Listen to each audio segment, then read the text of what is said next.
గతంలో జగన్మోహన్ రెడ్డి గారి ప్రభుత్వంలో ఒక తప్పు జరగాలి అంటే ఎంత భయం ఉండేదో మీకు అందరికీ తెలుసు.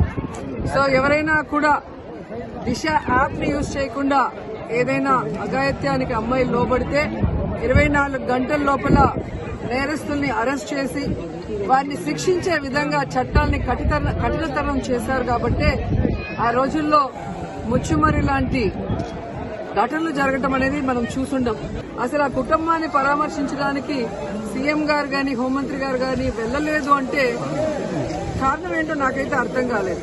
ఎందుకంటే మదనపల్లిలో ఫైల్స్ దగ్ధమయ్యాయి అనగానే డీజీపీ గారిని స్పెషల్ ఫ్లైట్ లో పంపించిన వాళ్ళు ఎందుకు ముచ్చుమరికి స్పెషల్ ఫ్లైట్ లో డీజీపీ గారిని కానీ లేదా సంబంధిత మంత్రి గారిని ఎందుకు పంపించలేదు నాకు అర్థం కాలేదు.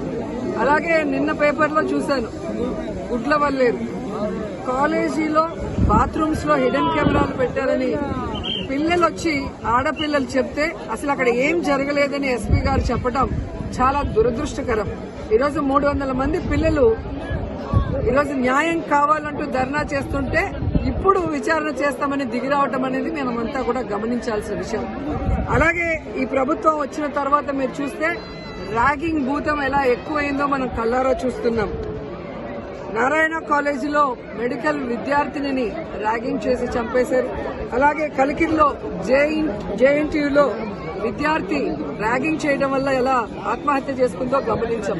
అంటే గత 5 సంవత్సరాలు లేని ర్యాగింగ్ భూతం మళ్లీ ఈ ప్రభుత్వం వచ్చాక ఎలా పిల్లల ప్రాణాలు తీస్తుందో మనం గమనించాల్సిన విషయం.